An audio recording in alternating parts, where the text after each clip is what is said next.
Assalamualaikum warahmatullahi wabarakatuh.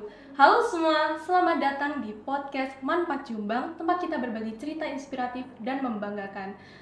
Manfaat Jombang, madrasah orang-orang hebat. Bersama saya, Aliza, akan menemani kalian di sini dengan dua tamu istimewa yang pastinya udah gak asing lagi nih buat kalian. Mereka adalah juara musabaqah Tarikh Islam tingkat nasional loh. Siapa sih mereka? Yuk langsung aja kita sambut Kak Diva dan Kak Wahyu. Halo Kak. Halo. Gimana nih kabarnya? Alhamdulillah baik. Oke, sebelum kita mulai lebih lanjut, boleh dong perkenalan diri terlebih dahulu. Silakan. Oke, halo semuanya. Perkenalkan saya Diva Kamilia Utaiha Zuhri dari kelas 12 PK 2. Nama saya Muhammad Wahyu Firdaus dari kelas 12 PK 1. Oke, sebelumnya aku penasaran nih Kak, gimana sih perasaan kalian waktu diumumin sebagai pemenang, Kak Wahyu? Ya, perasaan saya sih senang banget lah dan tidak nyangka bisa jadi juara. Pokoknya campur aduk ketika itu. Oke, kalau Kak Diva gimana nih perasaannya? Ya, sama juga. Pesan saya juga ya bingung, bahagia, seneng. Apalagi ya kalau pas saya itu diumumkan jadi finalis, masuk ke sesi ketiga. Jadi ada dua tiga sesi nantinya ya. Saya tuh benar-benar shock. Wah, finalis nih bakal menang gitu. Dan ternyata alhamdulillah juga saya kok menang gitu. Oke, pastinya perasaannya seneng banget ya Kak, campur aduk antara seneng sama nggak nyangka gitu. Oke, sekarang kita akan lanjut ke sesi pertanyaan. Udah siap ya Kak ya?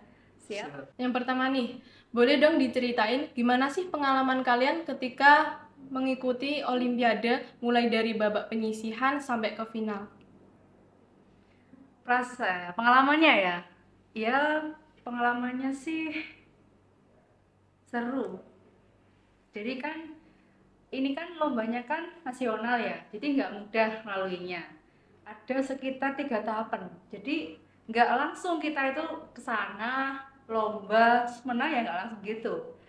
Ada 3 tahapan. Jadi pertama itu kita itu suruh ngerjain ABC-an. Jadi ada soal ABC-an. Jumlah itu ada sekitar 80 soal. Itu ABC-an. Dan semua soalnya itu nggak ada yang singkat, soalnya itu panjang-panjang. Dan itu ya namanya juga nasional gitu kan ya. Terus yang kedua itu kita terus disuruh mengerjakan esai. Jadi setelah diambil 10 besar dari tahap pertama tadi, kita disuruh mengerjakan soal esai. Nah, jumlahnya ada sekitar 24 soal. Dan setelah itu diambil 3 besar nih. 3 besar ini nanti yang akan lanjut ke tahap ketiga, di mana dia akan tahap ketiga ini final, di mana kita itu disuruh CCI, jadi cerdas cermat. Pertanyaan dilontarkan, kita menjawabnya dan cepetan. Oke, di situ ada berapa peserta Kak? Ada sekitar 135 peserta. 135. Terus diambil berapa peserta nih Kak sebagai pemenangnya? Kalau pemenangnya sih diambil sekitar 6 ya. Jadi juara 1, 2, 3, harapan 1, harapan 2, dan harapan 3. Wah, keren sekali. Dari 135 peserta, Kak Diva dan Kak Wahyu ini berhasil mengalahkan mereka dan masuk di 6 besar tersebut. Keren. Ngomong-ngomong, kalian nih udah keberapa kalinya ikut Olimpiade? Kalau saya sih baru pertama kali ini. Baru pertama kali. Tapi Kali, udah guys. bisa langsung ke tingkat nasional gitu ya, Kak? Iya. Keren. Kalau Kak Diva? Saya sih dari yang kedua kali ini ya. Jadi saya kalau ikut lomba musabaqah Tarikh Islam itu saya udah kedua kalinya. Yang tahun kemarin itu saya ikut dan alhamdulillahnya mendapatkan juara 2. Meskipun tingkatnya masih provinsi. Nah, yang tahun ini itu alhamdulillah juga. Alhamdulillah UINSA mengadakan lagi musabaqah Tarikh Islam dengan jenjang dan tingkat yang lebih tinggi nasional. Dan alhamdulillah saya juga meraih juara 3. Oke, hebat sekali. 2 kali ikut lomba dan 2 kali juara juga. Khusus Kak Wahyu nih. Kak Wahyu kan baru pertama kali ikut lomba ya? Nah, bisa dong diceritain gimana sih pengalamannya pas menghadapi peserta lain dari berbagai daerah? Ya. Pengalamannya sih banyak banget ya. Kita harus semangat untuk menyiapkan lomba itu. Kita harus cari-cari waktu lah untuk belajar agar kita dapat meraih juara yang tidak mudah itu. Jadi banyak sekali saingannya dan tidak gampang. Oke, pastinya seru banget ya bisa ketemu langsung dan bersaing sama teman-teman dari berbagai daerah. Oke, buat Kak Diva nih. Kak Diva, di final Olimpiade kamu berhasil meraih juara 3. Nah, apa sih yang jadi kunci keberhasilanmu? Mungkin ada strategi khusus nih yang kamu siapkan. Kalau strategi khusus sih sebenarnya nggak ada ya, cuman kita itu kalau setiap ikut lomba apapun, kalau kamu ingin menang, itu kamu pegang kuncinya.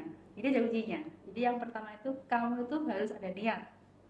Kalau kamu punya niatmu itu sungguh-sungguh, benar-benar ingin menang, nah kamu akan berusaha. Nah di usaha ini kamu usaha belajar siang malam tanpa henti, nggak ada waktu gitu, terus belajar sampai benar-benar menempel di dalam kita, di luar kepala gitu. Setelah itu baru nanti saat lombanya kamu tuh pede aja, percaya diri. Jadi tunjukkan bahwa kamu itu siap untuk menjadi juara. Tunjukkan bahwa kamu itu pantas jadi juara. Itu kuncinya, pede. Oke, mantep banget. Jadi yang pertama itu niat, usaha, belajar, dan yang paling utama itu pede. Pantas aja nih bisa jadi juara. BTW kalian ini mondok ya? Iya, Mondok di mana, Kak? di Hizbullah Said. Oke, di situ kan aktivitas kegiatannya padat banget ya, Kak ya. Mungkin mulai dari tahajud, ngaji, diniyah. Nah, gimana sih cara kalian bagi waktu antara belajar dan padatnya kegiatan yang ada di pondok? Ya, mungkin ya, pokoknya kita harus pintar-pintar cari waktu luang lah. Seperti kayak pulang sekolah kan gitu nganggur buat belajar habis dinia atau pas waktu takror gitu. Pokoknya kita harus pintar-pintar cari waktu luang. Jangan sampai waktu luang kita itu terbuang sia-sia untuk hal yang tidak berguna. Oke, jadi pinter-pinter cari waktu luang. Kalau Kak Diva, gimana cara Kak Diva bagi waktu antara pondok dengan belajarnya? Ya sama, tapi ada sedikit yang beda. Yang namanya pondok ya, kan pondok itu kan padat dari malam ke malam lagi. Jadi dari hari ke satu ke hari kedua itu kayak nggak ada space gitu, nggak ada waktunya gitu. Nah kita itu cara baginya gimana ya? Tergantung kamunya aja. Kalau kamu udah niat untuk membagi, sesibuk apapun, sepadat apapun, kamu akan coba-coba untuk tetap mencari kesempatan, cari waktu yang ada untuk belajar. Nah itu tergantung diri kamu aja, niat apa enggak. Oke, jadi kesimpulannya itu niat sama pinter-pinter bagi waktu ya Kak ya, antara kegiatan di pondok sama kegiatan lainnya. Mantap. Nah, di setiap lomba pasti ada sosok yang mendukung kalian nih di belakang. Nah, siapa sih orang yang paling banyak ngasih dukungan ke kalian? Mungkin itu teman, orang tua, atau bahkan guru. Yang mendukungnya pasti ya para pembina kita yang selalu mengajari kita waktu sebelum lomba itu, dan teman-teman kita yang ada di pondok, dan tidak lupa kedua orang tua kita yang selalu mendoakan kita dari rumah. Oke, kalau Kak Diva, siapa sih sosok yang paling banyak pendukung kakak? Ya sama sih, tapi saya lebih mengkhususkan kepada pembina-pembina kami yang membina SKI kami dari awal sampai akhir membina lomba, terkhusus pada Saudari Salah dan Ustadz Ali. Terima kasih banyak telah mendukung kami sehingga kami bisa sukses memenangkan perlombaan ini. Oke, jadi yang paling banyak ngasih dukungan ke mereka adalah terkhusus pada pembina tercinta ya Kak ya. Oke, lanjut nih. Di setiap lomba pasti ada momen tak terlupakan. Nah, boleh dong diceritain satu aja momen tak terlupakan yang pernah kalian alami. Ya, momen yang tak terlupakan ya pada saat diumumkan jadi juara ya. Saya itu enggak nyangka banget bisa jadi juara pada saat itu, dan jadi sangat kaget lah pada saat itu. Oke, jadi momen tak terlupakannya Kak Wahyu itu waktu diumumin jadi juara ya Kak ya. Iya. Terus kaget gak nyangka. Iya. Oke, kalau Kak Diva, apa nih momen tak terlupakan? Kalau saya sih bukan saat diumumkan jadi juara ya, tapi lebih ketika saya itu bertemu dengan teman saya di sana. Jadi saat di sana saya bertemu dengan teman saya semasa sanawiyah, dan saya tuh tahu kalau dia itu juga hebat gitu. Dan di situ ada perasaan gugup, bingung, dan juga apa ya, kayak agak sedikit minder lah. Gimana nih, ada temanku dia lebih lah dari aku, karena aku juga pernah tahu kayak gitu gimana dia orangnya. Nah, tapi kembali lagi ke awal, kita harus pede, udahlah, meskipun teman kamu saingan kamu kayak gimana pun, saingan kamu sudah apapun, kamu tetap pede aja. Aku yakin nih aku bakal menang, aku udah berusaha sekali, kenapa nggak pede? Wah, seru ya bisa ketemu sama teman lama terus jadi saingan sendiri gitu. Iya, sangat seru sekali. Oke, aku mau nanya nih pendapat kalian. Menurut kalian, penting nggak belajar SKI? Ya, belajar SKI sih penting banget ya, karena dengan belajar sejarah itu kita bisa mengoreksi diri kita agar tidak melakukan kesalahan yang sama di waktu yang akan datang. Intinya ya ini menoleh sejarah untuk menatap masa depan. Oke, menoleh sejarah untuk menatap masa Quotes depan. kita nih guys. Quotes hari ini. Kalau Kak Diva, apa sih pentingnya belajar SKI itu? Ya sama juga, cuman lebih apa ya, sejarah itu penting karena dia mengandung hikmah yang dapat kita contoh, kita terapkan di kehidupan kita. Jadi selain kita itu juga menulis sejarah untuk menatap masa depan, kita juga mengambil hikmahnya, nggak hanya itu gitu, hikmahnya juga banyak.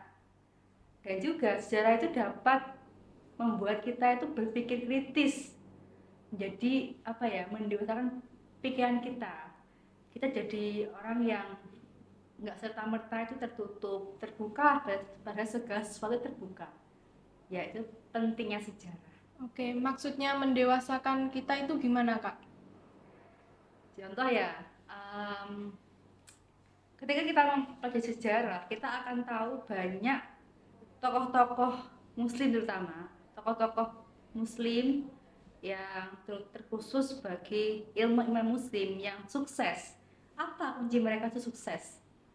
Nah, mereka zaman dulu itu tidak serta-merta mencari ilmu itu untuk relasi, untuk apa ya, mencari perhatian. Mencari perhatian. Tidak, mereka itu terus untuk belajar.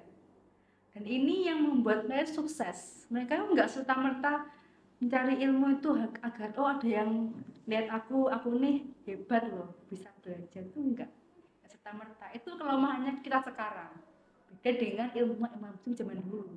Itu juga termasuk hikmah untuk kita sebagai pelajar, bahwa untuk belajar itu jangan serta-merta bertujuan untuk mencari perhatian, mencari relasi, tapi belajar sungguh-sungguh untuk menguasainya.